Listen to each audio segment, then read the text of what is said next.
Hello guys. तो concentration terms हमने पढ़ ली, उसमें एक दो फॉर्मूले और हैं तो वो आपको बता देता हूं, फिर हम नए चैप्टर पे चलते हैं। तो अब लिख सकते हैं बेसिक्स में, ये भी मिलान में काफी यूज करा है। ठीक है, नंबर 1 है हमारे पास डाइल्यूशन। अगर आपने कोई सॉल्यूशन लिया है, इसमें किसी सब्सटेंस के आपने 4 मोल डाल दिए, समझना मेरी बात को, तो इसकी पर्टिकुलर मोलैरिटी है, पर्टिकुलर इसका वॉल्यूम है। आपने इसमें वाटर ऐड कर दिया है। अब वाटर ऐड करने से क्या ये जो मोल हैं 4 मोल, ये बढ़ेंगे या कम होंगे? ये तो उतने ही रहेंगे ना, है ना, बट इसका वॉल्यूम बढ़ जाएगा। तो मोलैरिटी होती है मोल per unit volume of solution. ये अगर इधर मल्टीप्लाई कर दूं, यानी कि m इंटू वी कर दूं, तो ये किसका फॉर्मूला हो जाएगा? मोल का। सिमिलरली n इंटू वी कर दूंगा तो ये ग्राम इक्विवेलेंट का फॉर्मूला हो जाता है। तो स्टार्टिंग के मोल यानी कि m1v1 और बाद वाले मोल, अब इसका पानी चेंज हो गया तो इसकी मोलैरिटी भी चेंज हो गई और इसका वॉल्यूम भी चेंज हो गया, बट मोल तो उतने ही है ना बेटा। इसलिए ऐसे केसेस में हम फॉर्मूला लगा देते हैं m1v1 is equal to m2v2 या n1v1 is equal to n2v2। ठीक है, एक तो आप इसको लिख लीजिए, मतलब आप कह दिया कोई भी कि सॉल्ट है, सॉल्ट में पानी डाल दिया यानी कि डाइल्यूशन कर दिया, एसिड में डाल दिया या बेस में डाल दिया, किसी में भी, है ना। चल, एक है न्यूट्रलाइजेशन।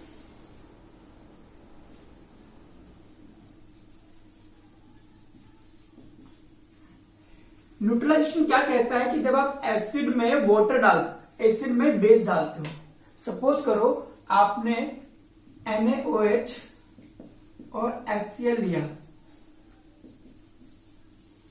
और बना दिया NaCl प्लस H2। तो बेटा इस केसेस में बेसिक्स ये कहते हैं कि इसका 1 ग्राम इक्विवेलेंट इसके 1 ग्राम इक्विवेलेंट से रिएक्शन करता है और इसका 1 ग्राम इक्विवेलेंट ही बनाता है ना। ये बड़ी चीज है, हम ग्राम इक्विवेलेंट की बातें करते हैं। अगर मैं इसके ग्राम इक्विवेलेंट की बात करूं तो ग्राम इक्विवेलेंट कैसे निकलता है? बेस का n इंटू बेस का वॉल्यूम। एसिड का बोलूंगा तो NaVa। अब जरा सोचो, इसके 2 ग्राम इक्विवेलेंट हो गए तो इसके 2 ग्राम इक्विवेलेंट इसके 1 ग्राम इक्विवेलेंट से को न्यूट्रलाइज कर देंगे और 1 ग्राम इक्विवेलेंट इसका बचा रह जाएगा। अगर इसके ज्यादा है, 2 ग्राम है, तो इसमें से ये माइनस करेंगे, यानी कि आप इसमें डिफरेंस का साइन लगा सकते हैं। अगर बेस का ज्यादा है तो बेस वाले में से एसिड का माइनस करेंगे, अगर एसिड का ज्यादा है तो एसिड वाले में से बेस का माइनस करेंगे। टोटल मिलाकर के जो बचेगा वो n इंटू वी टोटल हो जाएगा। इसको हम बोल सकते हैं VON प्लस V2 होता है, यानी कि आप इसमें लिख सकते हैं NaVa minus NbVb NV total या NbVb माइनस NaVa और NB टोटल। तो ये हम तब यूज करते हैं ग्राम इक्विवेलेंट के हिसाब से जब हमारे पास रिएक्शन कैसी होती है? न्यूट्रलाइजेशन की रिएक्शन होती है। ठीक है, चलिए, ये जस्ट ये जो कंसंट्रेशन टर्म्स और ये वाला पार्ट है, तो यहां से क्वेश्चन थोड़ा सा कम बनते हैं क्योंकि 11th का पार्ट है। अब मेन मुद्दे पे आते हैं, वेपर प्रेशर। हेडिंग डाली बेटा, वेपर प्रेशर। चलिए देखते हैं वेपर प्रेशर होता क्या है, कैसे होता है। सपोज करो आपके पास कोई वोलेटाइल लिक्विड है। वोलेटाइल लिक्विड वो होता है जिसकी वेपर बनती है। आपने इसको यहां से हीट करना चालू कर दिया है, तो क्या होगा? यहां से इसकी वेपर बनेगी। इस प्रोसेस को हम बोलते हैं वेपराइजेशन। जैसे ही वेपर इससे टकराएगी, यहां से कंडेंस होगी और ये नीचे आएगा, तो इसको हम बोलते हैं कंडेंसेशन। क्लियर? तो इनिशियली रेट ऑफ वेपराइजेशन ज्यादा होगा रेट ऑफ कंडेंसेशन से। वो तो फिर जितने मॉलिक्यूल यहां पे इकट्ठे होने लग जाएंगे उनका ही कंडेंसेशन होगा। तो स्टार्टिंग में तो रेट ऑफ वेपराइजेशन ज्यादा है, और जब आपका rate of vaporisation rate of condensation से को इक्वल हो जाता है, तो इसका क्या मतलब है कि अगर 10 मॉलिक्यूल वेपर बनाकर ऊपर जा रहे हैं तो 10 मॉलिक्यूल नीचे भी जा रहे हैं। इसका मतलब है इस वक्त यहां पर मॉलिक्यूल की संख्या कांस्टेंट है।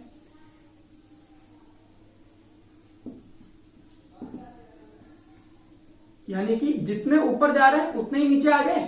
तो अब सपोज करो यहां पे ये वेपर है, 10 मॉलिक्यूल बार बन रहे हैं, 10 मॉलिक्यूल यहां। इस वक्त ये वेपर इस सरफेस पे जो प्रेशर लगा रही है, इसी प्रेशर को हम बोलते हैं वेपर प्रेशर। ये है मेन चीज। कब? जब rate of vaporisation rate of condensation के बराबर हो जाएगी, तो जो वेपर रहेगी वो वेपर इस सॉल्यूशन की सरफेस पर फोर्स लगाएगी, उसी को हम बोलते हैं वेपर प्रेशर। पहले आप इसको बना लीजिए। आप लिख सकते हैं वेपर प्रेशर में pressure exerted by vapor at the equilibrium, pressure exerted by the vapor at equilibrium, bracket में लिखना rate of vaporization is equal to rate of condensation, is known as vapor pressure।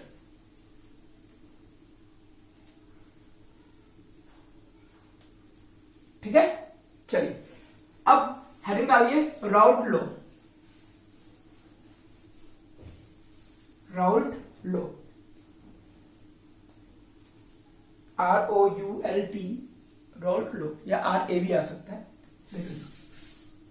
समझिए, बहुत ध्यान से समझना, यहीं से हमारे बेसिक शुरू होंगे। सपोज करो हमारे पास कोई सॉल्यूट है A, वोलेटाइल है सबकी, जिसकी वेपर बनती है, और कुछ हमने लिया ही नहीं, और इसमें इस वक्त वेपर प्रेशर इसका है PA नोट। ठीक है, और यहां पर आपके पास सॉल्वेंट है B, और इसका वेपर प्रेशर है PB नोट। PA नोट बोलेंगे vapour pressure of solute in its pure state. Vapour pressure of solute in pure state, मतलब कुछ मिलाया नहीं है, ध्यान रखना। और इसको हम बोलेंगे vapour pressure of solvent in pure state. जब आप इन दोनों को मिला देते हो,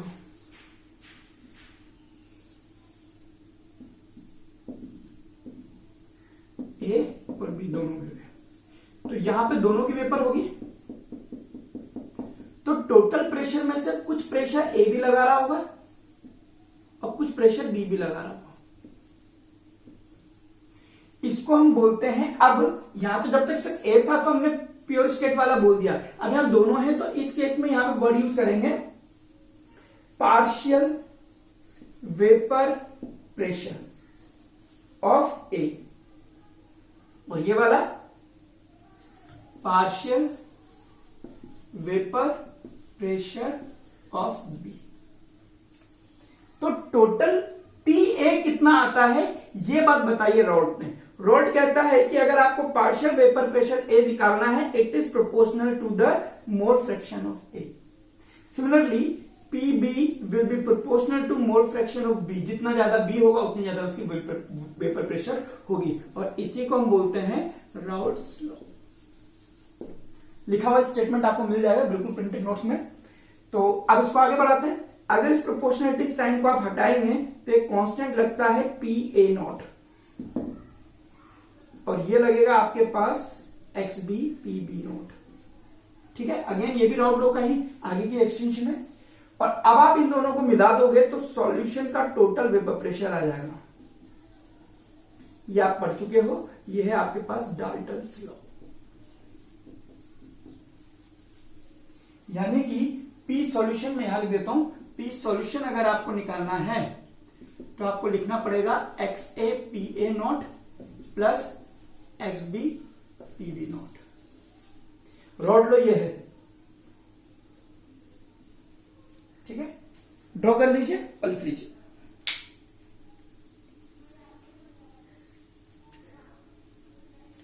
अगला हिंट ला दिया, solution with non volatile solute, इसको इंपॉर्टेंट करना, solution with non volatile solute.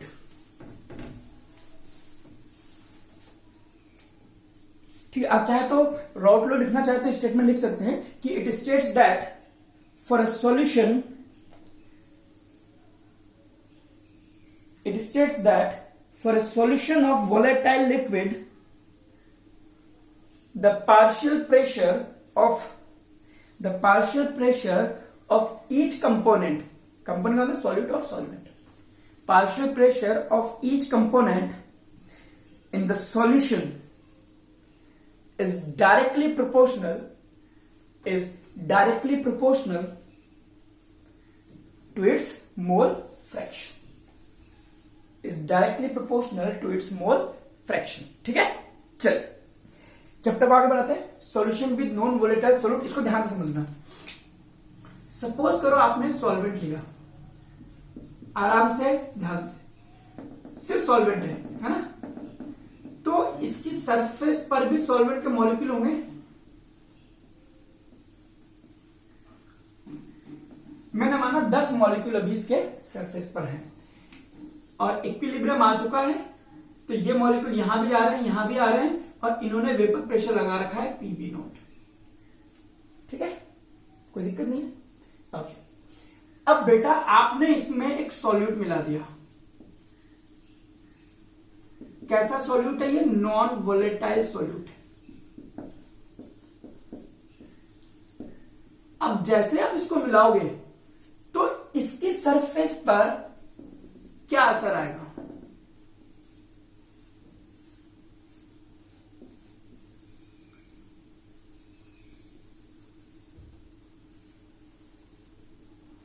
अब देखिए, क्या इसकी सरफेस पर सॉल्वेंट के मॉलिक्यूल की संख्या में कमी आ गई? पहले ये 10 थे, अब ये 6 बचे।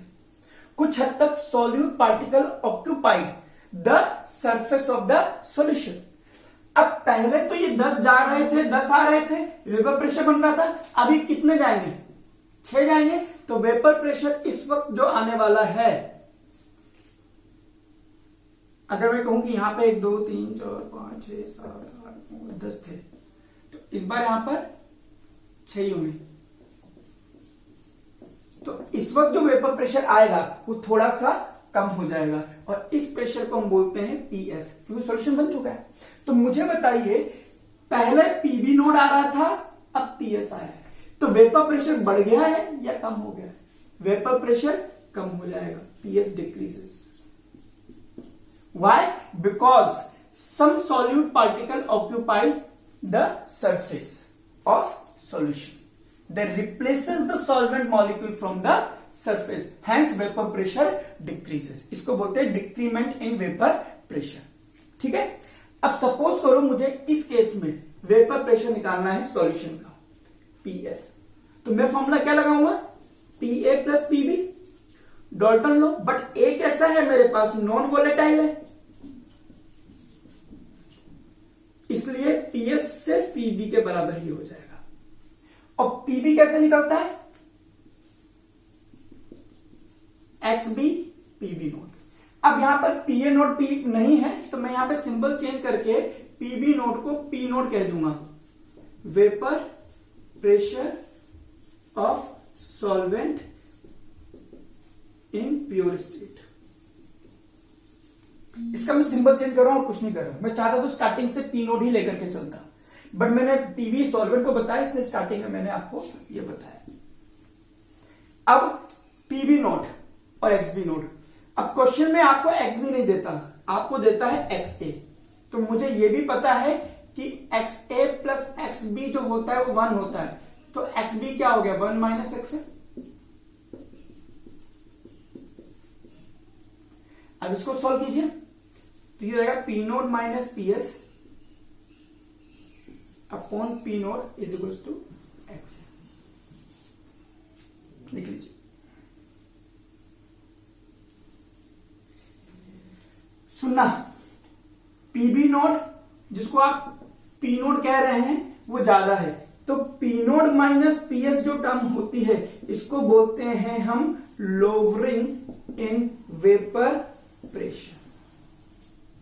लेकिन ये जो टर्म है P naught minus PS upon P note, इसको हम बोलते हैं पी नोट के रेफरेंस में कितना कम हुआ है, यानी कि रिलेटिव लोअरिंग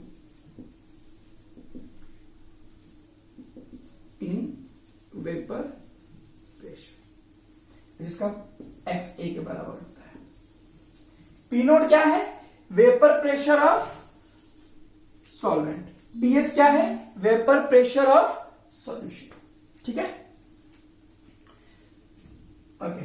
तो ये इंपॉर्टेंट चीज है। तो मैंने ये समझाया कि सॉल्वेंट जब प्योर होता है तो सरफेस पे इसके मॉलिक्यूल्स होते हैं। जैसे आप नॉन वोलेटाइल सॉल्यूट मिलाते हो तो some of the surface molecules of solvent is replaced by the non volatile solute, hence vapour pressure decreases. ये वजह है।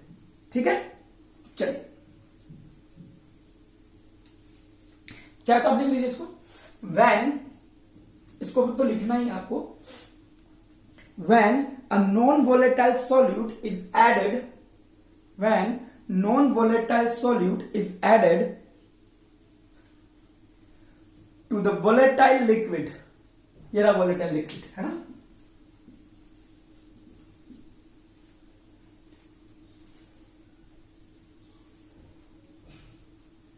liquid, volatile liquid solvent, volatile liquid solvent, the molecules of solute replaces the molecules of solute replaces या replace the molecules of solvent at the surface. Thus number of solvent molecules decreases at the surface, hence lowering in vapor pressure is observed, hence lowering in vapor pressure is observed. चलिए, तो हमने एक बात तो सीखी कि rot law ये कहता है कि पार्शियल प्रेशर अगर किसी का निकालना है तो वो उसके मोल फ्रैक्शन के डायरेक्टली प्रोपोर्शनल होता है ना। ये चीज हमने पढ़ी है, ए हो या बी हो। जो सॉल्यूशन इस रॉट लॉ को फॉलो करता है वो कहलाता है हमारा आइडियल सॉल्यूशन, और जो रॉट लॉ को फॉलो नहीं करता है वो नॉन आइडियल सॉल्यूशन। यानी कि किसी सॉल्यूशन का vapour pressure x A note P A note के बराबर आ जाता है तो वो आइडियल सॉल्यूशन, या इससे ज्यादा आ जाए या इससे कम आ जाए तो वो है नॉन आइडियल सॉल्यूशन। ठीक है, तो हेडिंग डालिए आइडियल सॉल्यूशन। देखिए पूरा थ्योरी आज, a solution which obeys Raoult law, a solution which obeys Raoult law for the entire range of concentration is called as ideal solution. अब ये आइडियल सॉल्यूशन होते कौन से हैं, क्या प्रॉपर्टी होती है, वो सारी बातें समझते हैं। बेटा आइडियल सॉल्यूशन वो होते हैं जिसमें सॉल्यूट के इंटरेक्शन और सॉल्वेंट का इंटरेक्शन, यानी कि सॉल्यूट के मॉलिक्यूल से किस फोर्स से बंधे, कितने स्ट्रॉन्ग फोर्स से बंधे हैं, और सॉल्वेंट कितने स्ट्रॉन्ग फोर्स से बंधा है, ये होगा सॉल्यूट सॉल्वेंट इंटरेक्शन के बराबर। ठीक है, अगर इसने ज्यादा तेज पकड़ लिया तो number of molecule which are trying to escape from the solution will decrease, और अगर इसने लूज हो गया ये वाला बॉन्ड तो number of molecules which are trying to escape will increase. लेकिन अगर सपोज करो इसमें 10 मॉलिक्यूल जा रहे हैं, इसमें भी 10 जा रहे हैं, तो इसमें भी 10 ही जाएंगे, है ना। So this is route law, इसी में राउट लॉ फॉलो हो पाएगा। अगर सपोज करो इसमें 10 जा रहे हैं, इसमें 10 जा रहे हैं और ये वीक हो गया तो इसमें ज्यादा मॉलिक्यूल चले जाएंगे, तो ये राउट लॉ को फॉलो नहीं करेगा। तो फिर अभी तो बात कीजिए, आइडियल सॉल्यूशन की शर्त यह है कि पहला solute and solvent interaction should be equal to the solvent. मतलब सपोज करो ये आपके पास सॉल्यूट है, इनके बीच में कोई इंटरेक्शन है, जस्ट एक हाइपोथेटिकली डायग्राम से समझा देता हूं मैं। ये ए इंटरेक्शन बोलते हैं इसको, और आपके पास है बी मॉलिक्यूल यानी कि सॉल्वेंट है, बी का भी अपना इंटरेक्शन है। जब आप इनको मिला करके सॉल्यूशन बनाओगे तो क्या होगा, एक दूसरे से इसका इंटरेक्शन हो जाएगा,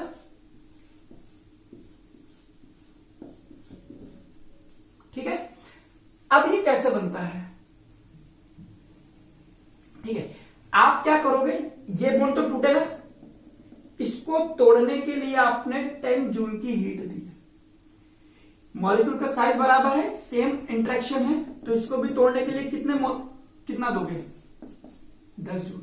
यानी कि जब आपने A2 को B2 में मिलाया तो क्या बन गया, 2AB। अब ये बॉन्ड बनेगा, है ना, अब ये बॉन्ड बना है, bond formation is an exothermic process, तो यहां से हीट निकलेगी। अगर ये हीट निकलेगी तो चूंकि ये बॉन्ड सेम है तो 10 जूल की ही हीट निकलेगी, और चूंकि आपने 2 मोल बनाया है इसलिए 20। यानी कि अगर हम बात करें 10 जूल इसको मिला है, 20 जूल मिला है टोटल सॉल्यूट मिला करके, और 20 जूल ही वापस मिल गया है, तो चेंज इन एंथैल्पी कितना आया है, 0। बोलो बोलो बोलो बोलो, ये में से ये हटा दो, मतलब 20 minus 10 plus 10, change in enthalpy कितना है, 0। तो एक तो ये बात कि इंटरेक्शन बराबर होता है, दूसरा इस केस में delta H of mixing will be 0, ठीक है। अब तीसरी बात समझिए, सपोज करो ए इंटरेक्शन है और इसका वॉल्यूम आया है 10 लीटर, बी इंटरेक्शन है, इसका वॉल्यूम भी है 10 लीटर। जब ये ए बी मिल गया, चूंकि इसका इंटरेक्शन बराबर है तो 10 लीटर इनकी इंटरेक्शन बराबर है ना, तो ए से इतना दूर है, बी से इतना दूर है, ए बी भी इतना ही दूर होगा, तो ये कितना हो जाएगा, 20 लीटर हो जाएगा। यानी कि डेल्टा वी मिक्सिंग कितना आ गया, वॉल्यूम में कितना चेंज होगा, कुछ भी चेंज नहीं है, 20 लीटर पहले था, अभी भी 20 लीटर है। तो इस केस में डेल्टा वी मिक्स भी कितना आता है, 0। आइडियल सॉल्यूशन की ये तीसरी प्रॉपर्टी है।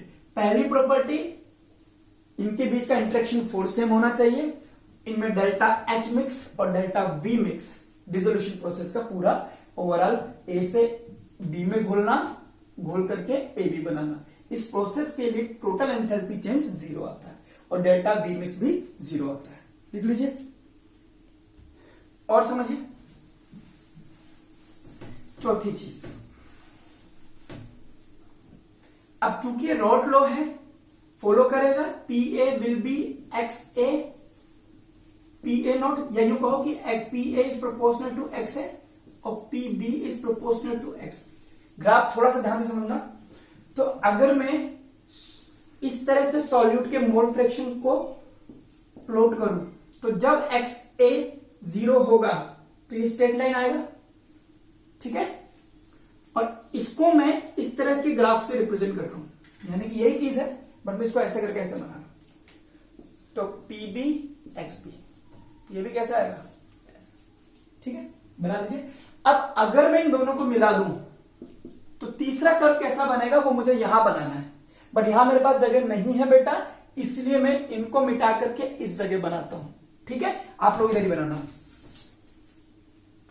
अब इन दोनों को मिला दूं,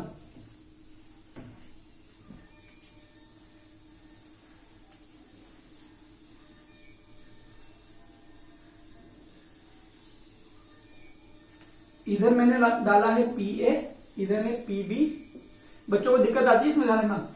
अगर मैं बात करूं एक्स ए यहां पे 0 है, बढ़ते बढ़ते बढ़ते बढ़ते बढ़ते बढ़ते सॉल्यूशन में एक्स ए मैक्सिमम कितना हो सकता है, 1, ठीक है, और ये कर्व आ गया मेरे पास ये, ठीक है, और ये कर्व है ए का, P A is to X A P A not.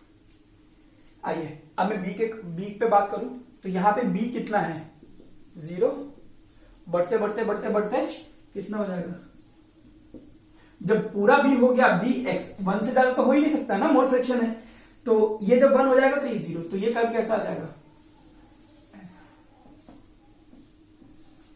अब सुनो, ये दोनों के सेम भी हो सकता है, ये नीचे भी हो सकता है, ये ऊपर भी हो सकता है, इससे डिपेंड करता है कौन कितना वोलेटाइल है। ठीक है, और अब अगर मुझे ये पता करना है कि सॉल्यूशन का कितना है, तो ये पॉइंट किसको बताएगा मेरे लिए, पीए को, ये पॉइंट क्या बताएगा मेरे पास, पीबी को, और दोनों को मैं इसको और इसको दोनों को जोड़ दूंगा तो मेरे पास बता देगा ये पीएस। तो पीएस क्या होगा, इन दोनों का एडिशन, ये रहा मेरे पास, ये PS that is PA plus PB. ये है राउल्ट लॉ। जब आपने ए को धीरे धीरे धीरे धीरे बढ़ा रहे हो तो यहां से इधर जाओगे तो ए बढ़ेगा और बी धीरे धीरे धीरे धीरे धीरे धीरे धीरे कम होकर के 0 आ जाएगा। और जब ये किसका कर्व है, पी ए का, और जब एक्स ए 0 था तो पी ए 0, तो ये पॉइंट जो आएगा ये मेरे पास कितना आएगा, P A not. P A not कब करते हैं, जब सिर्फ सॉल्यूट है ना, जब सिर्फ सॉल्यूट है तो ये पी ए नोट को दिखाएगा, और सिर्फ सॉल्वेंट है तो ये किसको दिखाएगा, पीबी नोट को। ठीक है, और ये किसका कर्व है, PB is equals to X B PB not. चलिए, ठीक है, तो ये था हमारे पास ideal solution which follows the Raoult law for the entire range of concentration, और उसकी प्रॉपर्टी भी हमने आपको बता दी है। अब जो सॉल्यूशन इसको फॉलो नहीं करते हैं वो कहलाता है हमारा non ideal solution. Ideal solution, अच्छा ये होता कब है कि वेपर प्रेशर आपका जो पीए है वो एक्स ए पीए के बराबर आ जाए, ये तब होता है जब सॉल्यूट और सॉल्वेंट के पार्टिकल का साइज सेम है, क्योंकि साइज पे ही इंटरेक्शन फोर्स भी डिपेंड करता है। वन डॉलर फोर्सेस की बातें करो आप, याद करो। ठीक है, तो लिख लीजिए, this solution has equal size of solute and solvent particles। चलिए, अब हम बात करते हैं नॉन आइडियल सॉल्यूशन। सिंपल सी बात है, the solution which does not obey Raoult law for the entire range of concentration are called non ideal solution. तो बेटा नॉन आइडियल सॉल्यूशन जो होता है वो दो टाइप का होता है, एक नेगेटिव डेविएशन, यानी कि solutions showing negative deviation for ideal from route law, showing negative deviation from route law, अरे पॉजिटिव डेविएशन वाले। ठीक है, एक समझाऊंगा उससे दूसरा भी आराम से समझ आएगा।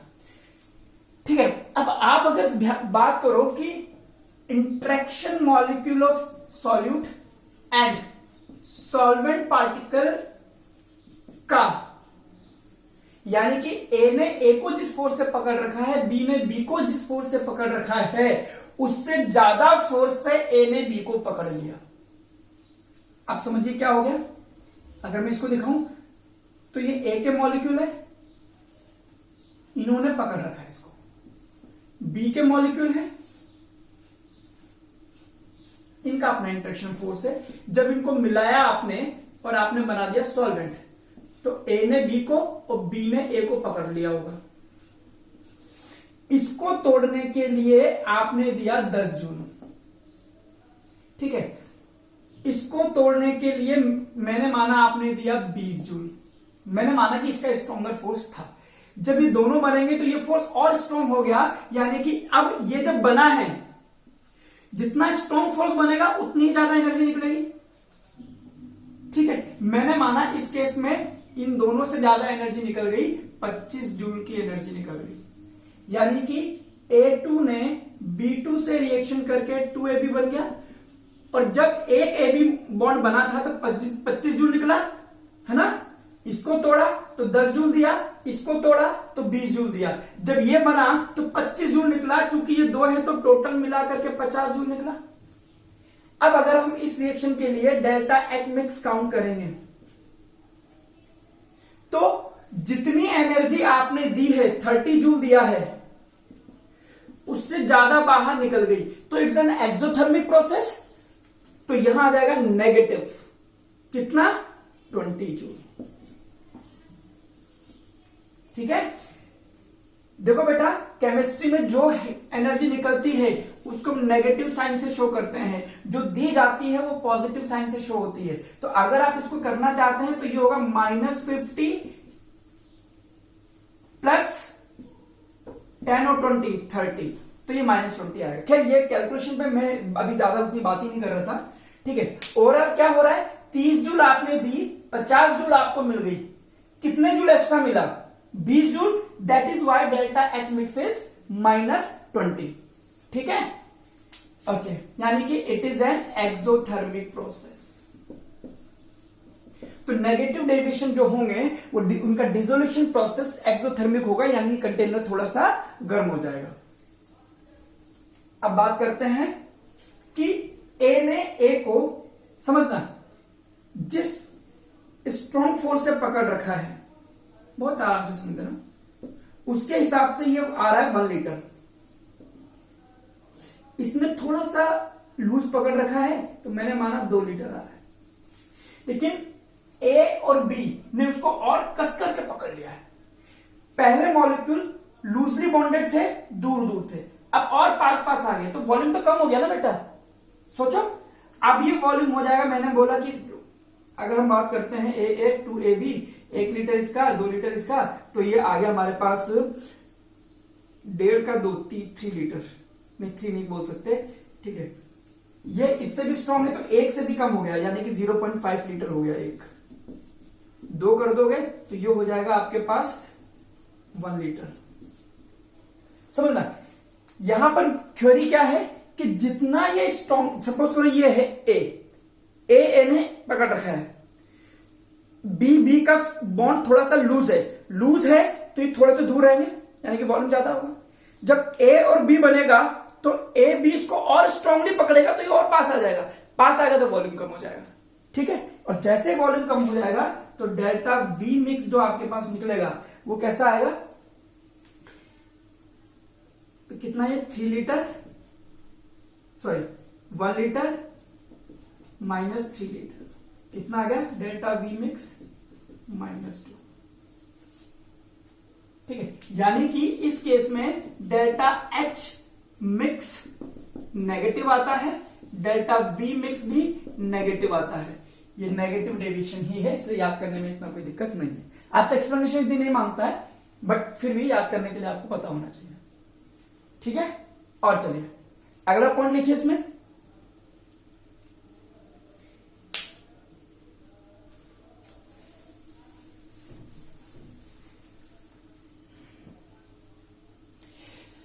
आइडियल सॉल्यूशन कहता है कि P A should be X A P A not और P B should be X B P B not. अब सॉल्यूट को सॉल्वेंट के पार्टिकल ने कस करके पकड़ लिया है, तो क्या सॉल्यूट के उतने पार्टिकल जाकर के वेपर बनाएंगे?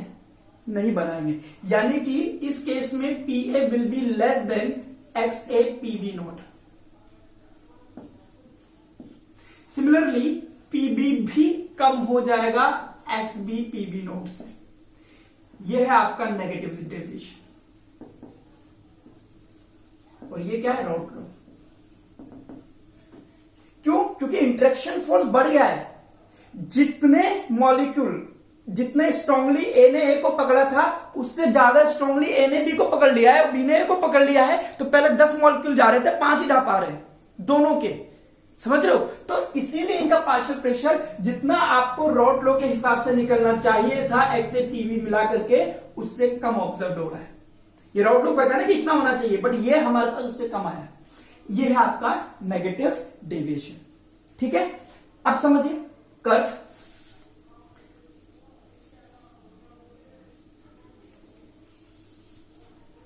ये एक्स ए माना था हमने 0, इधर की तरफ एक्स ए बढ़ गया, यहां एक्स भी 0 था, बढ़ गया, तो ये ऐसा आया था। और ये अगर ज्यादा वोलेटाइल है तो ये यहां टकरा गया, ये कम भी हो सकता है, कोई इतना नहीं है। ये हमने माना कि पी ए था, ये हमारा पी बी था। अब ये जो है वेपर प्रेशर ए का आया है x A P A note से, ठीक है। अब मुझे बताइए जब ये नेगेटिव डेविएशन शो करेगा तो हमारा pressure x A P A note के मल्टीपल से ज्यादा आएगा, कम आएगा? इतना आएगा। ये वाला भी इतना आएगा, ये भी इतना आएगा। लेकिन जब बी है ही नहीं, यहां पे बात कीजिए, यहां पर बी कितना है, 0, ए ही है, तो कोई दिक्कत ही नहीं है, पकड़ने वाला ही नहीं, तो ये होगा। यानी कि स्टार्ट एंड यहां होगा कर्व का, स्टार्टिंग यहां होगी, बीच में कर्व नीचे वाले पॉइंट को टच करेगा, यानी कि ये ऐसा आ जाएगा झूलता हुआ। ये कर्व दिखा रहा है नेगेटिव डेविएशन, ये आपका आइडियल सॉल्यूशन। सेम बी के लिए सपोज करो एक्स बी पी बी को मल्टीप्लाई करके आपके पास यहां आया, बट रियल में ये इतना नहीं आएगा, इससे थोड़ा सा कम आएगा, यानी कि यहां पर ये भी यहां नहीं आएगा, यहां आएगा, ये भी यहां नहीं आएगा, यहां आएगा। लेकिन यहां पर आइए, इस पॉइंट पर एक्स ए है ही नहीं, तो पकड़ने वाला ही खत्म हो गया, इसलिए यही हो गया। यानी कि स्टार्टिंग यहां से यहां, तो ये भी आपके पास ऐसा आएगा, ऐसे करके, और ये आपका आइडियल सॉल्यूशन है। ठीक है, जब आप सॉल्यूशन की बात करोगे तो ये होता है हमारे पास पीएस, बट रियलिटी में पीएस भी मेरे पास इतना नहीं आना, क्योंकि पीए कम हो गया ना, पीबी भी कम हो गया, तो रियलिटी में पी सॉल्यूशन इतना नहीं आएगा, वो भी थोड़ा कम आएगा इस तरह, तो वो भी हमारे पास ऐसा आने वाला है।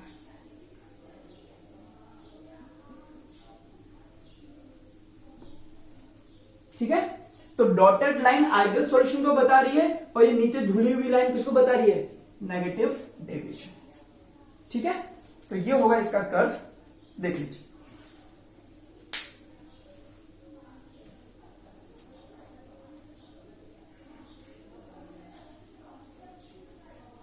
ओके, अब मुझे बताइए, ये नेगेटिव डेविएशन एक्सोथर्मिक प्रोसेस है, तो अगर आपके पास नॉन आइडियल सॉल्यूशन बन रहा है और आपने टेम्परेचर बढ़ा दिया, तो सॉल्युबिलिटी एक्सोथर्मिक है ना, तो रॉल्ड बोलता हूं, वो ली चैटली प्रिंसिपल क्या कहता है, एक्सोथर्मिक प्रोसेस है, आपने टेम्परेचर बढ़ा दिया तो इसका इक्विलिब्रियम बैकवर्ड शिफ्ट होगा, यानी कि सॉल्युबिलिटी कम हो जाएगी। लिखिए इस बात, since dissolution process is exothermic, hence heating will decrease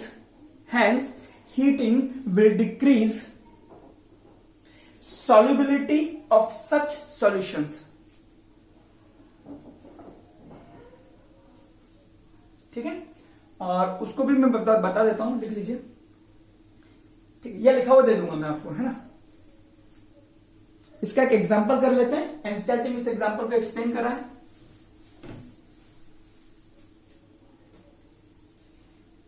या लिख ही लो यार, बात का बाद में देखेंगे, लिख लीजिए। डेल्टा एच हमने क्या बोला था, 0 से कम आता है ना, यानी कि डेल्टा एच कैसा आता है, नेगेटिव। इसका लिख लीजिए एक्सप्लेनेशन, हालांकि मैं दे चुका हूं उसको क्लियर, बट लिख लीजिए।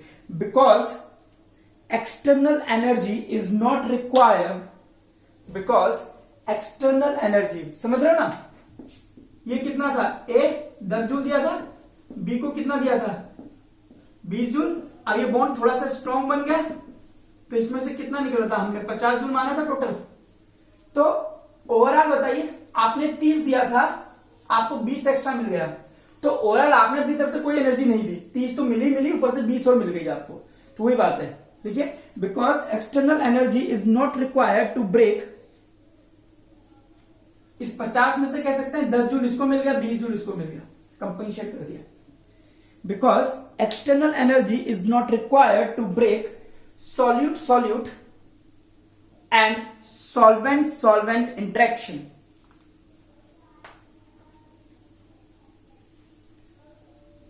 in fact due to formation of a stronger bond,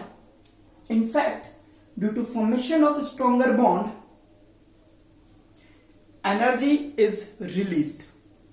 20 joule extra निकल रही है ना। चल, फॉर एग्जाम्पल अगर मैं बात करूं एसीटोन, अभी क्या है, ये मेरे पास प्रोपेनॉन को एसीटोन कहते हैं। प्रोपेनॉन के 2 मॉलिक्यूल है और आपने इनको घोल दिया है क्लोरोफॉर्म में। इस वक्त इनके मॉलिक्यूल के बीच में इंटरमॉलिक्यूलर फोर्सेस हैं, या यूं कहें कि वीक फोर्सेस हैं। जैसे ये दोनों घुलेंगे,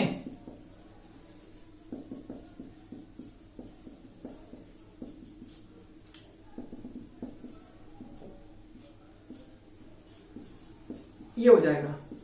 क्लोरीन की इलेक्ट्रोनेगेटिविटी इतनी ज्यादा है कि कार्बन से सारे इलेक्ट्रॉन खींच लेगा। इस केस में इनके बीच में बनने वाले बॉन्ड में हाइड्रोजन बॉन्ड के कैरेक्टरिस्टिक आ जाते हैं। अब बताइए, बन गया स्ट्रॉन्गर बॉन्ड। ये बॉन्ड कैसे थे? इसके दो मॉलिक्यूल आपस में वॉन्डर फोर्सेस से जुड़े होंगे, ये भी जुड़े होंगे, तो ये तो वीक फोर्सेस से जुड़े हैं, बट ये सॉल्यूट सॉल्वेंट में जैसे मिला तो स्ट्रॉन्गर बॉन्ड बन गया।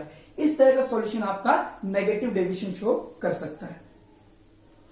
ठीक है, और भी एग्जांपल है एनसीईआरटी में, जो एग्जांपल्स है वो तो आपको याद करना ही है, जैसे एसीटोन और क्लोरोफॉर्म। अगला phenol plus aniline, phenol plus aniline. तीसरा chloroform plus diethyl ether, chloroform plus diethyl ether. मैं पॉजिटिव डेविएशन में भी समझा दूंगा, बट इतनी बड़ी वीडियो में ऐसे अपलोड नहीं हो पाएगी, यहां पर इतना फैसिलिटी नहीं है, तो मैं मैक्सिमम 35-40 मिनट की वीडियो ही अपलोड कर पाता हूं। ठीक है, तो पॉजिटिव डेविएशन हम लोग नेक्स्ट क्लास में कंटिन्यू करेंगे। एक बार इसको पढ़िए और एनसीईआरटी भी पढ़िए, ये अच्छा मौका है, एनसीईआरटी पढ़नी पड़ेगी। केमिस्ट्री की एनसीईआरटी आपके लिए बाइबल है, बाइबल, उससे बाहर का वर्ड नहीं आता। ठीक है, इसका केमिस्ट्री को अच्छे से करके चलना, एनसीईआरटी पढ़िएगा और इसके नोट्स भी मैं धीरे धीरे आपको देना शुरू कर दूंगा। ठीक है बेटा, टेक केयर।